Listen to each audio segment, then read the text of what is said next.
What up, my dudes? So I'm going to be talking about the first-person camera in the official Monster Energy Supercross game. So right off the bat, first problem is you can't go to first person when you're behind the gate before the gate's dropped. What the hell? Why can I not go to first person and it just stay in first person? That's so weird having to like swap it over after you leave the gate. I don't know, that's stupid. I think they've always kind of had that problem a little bit with this game, but I do feel like the first person in the especially MXGP 3 and this game as well, these are probably some of the best first person cameras they have in an arcade motocross game at this current point in time. They've always been fairly solid for sure. And check this out right here, dude. Goggles, bitches. Oh my gosh, dude, I was not expecting this at all, but there is a goggles mode on the first person camera here. So yeah, you guys know how when you first get into a new arcade motocross game and you're kind of like going through all the different cameras, you're like going through like, okay, far camera, then you go to the first person camera, and you're like, okay, and then you hit it again, you're like, what the fuck, goggle camera? This is some next level simulator shit here, dude.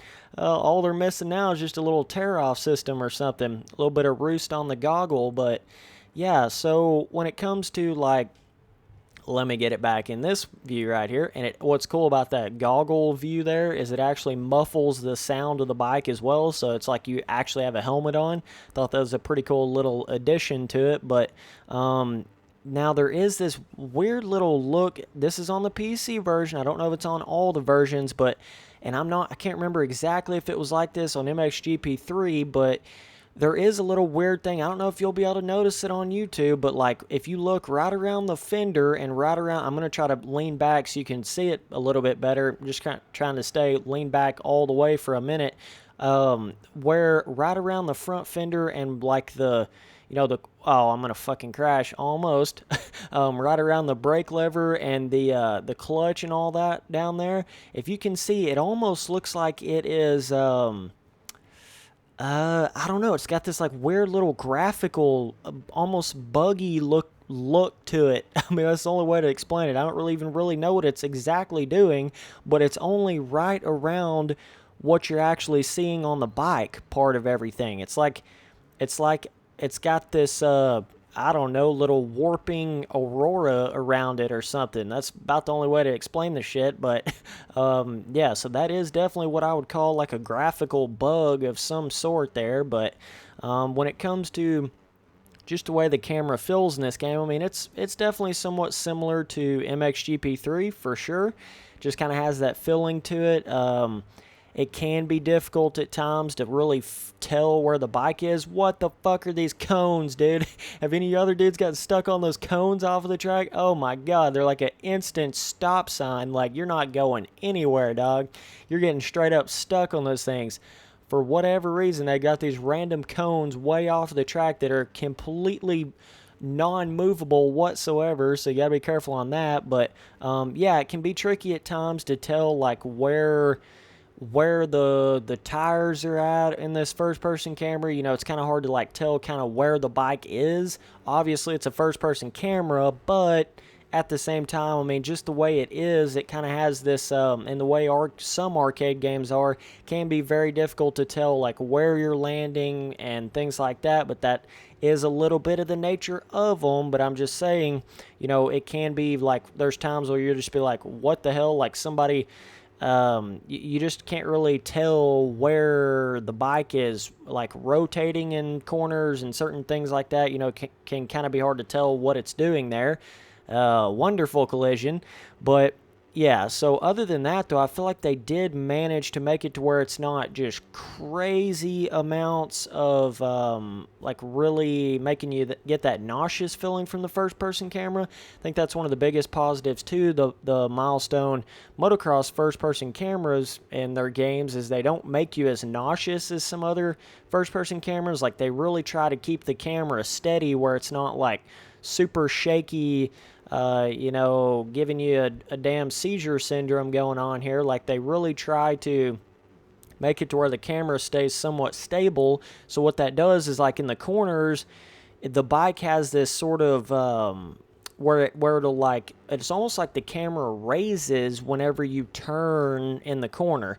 And I'm trying to look at the fender and actually look at what it's looking like. I'm not even paying attention to the fucking race here, but like, so when you come into a corner, see how it almost like lifts the camera up a little bit. Kind of hard to explain how it's doing that, but it, like when you turn, it lifts the camera up almost like the rider is either looking over or raising his head up a little bit or something. It's kind of what it looks like. So, that is a little bit different from a lot of other games out there, first-person cameras that I've experienced. I've experienced a lot of MX Simulator first-person camera, which has a lot of different options to it. I've experienced the first-person cameras on Reflex, PC, and console. The PC version sucks ass, the first-person camera on that, but the console I feel like is a lot better than that. Played with the console version of that a lot. Oh, these wonderful connectivity issues with this game, dude. It's having some difficulties. There is no doubt about it, man. Definitely some big-time difficulties on this. But, yeah, I just wanted to come in here and kind of show off the first-person camera. I thought the little beer goggle mode was pretty cool. So, yeah, but either way, it's one of those kind of little bit, I mean, for the most part, people that play arcade motocross games don't really even play in first person. So, it is cool to see that they still put it in the games, you know what I mean? They still feel like, oh, that's a cool mode to have in there. It's a cool thing to put in there. So you always got to give props for those little extra things that certain game companies will put into games. And I think the first-person camera in motocross games just belongs. I mean, it's like having a first-person camera in any car racing game or anything like that. No matter if it's arcade or simulator, I think it's super important. As I'm just sitting here talking forever as this thing doesn't load.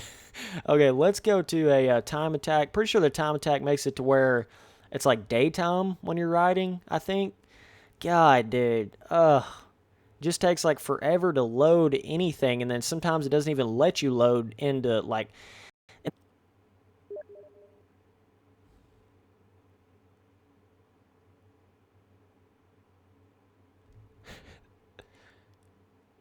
Oh my God. Oh my God, I just had a dude send me a message on Steam. It just popped up on the screen. He was like, do you have a green circle just spinning on your screen forever? Like, yeah, dog, I got you. Yeah. Oh my gosh. So apparently this is like nationwide action going on here, but hopefully it'll let us into this time attack. Okay, so here we're on some Daytona Day action. Wow, this looks pretty sick. It's kind of cool how you can ride on the tracks during the daytime here. But, yeah, so let's see. So you can kind of tell how it does have that bit of a, oh, I forgot that was a triple right there. My bad. It's all good, man. We can just bounce around all over the place. But you know what I mean? Like it obviously, it does have a little bit of that disconnect feeling.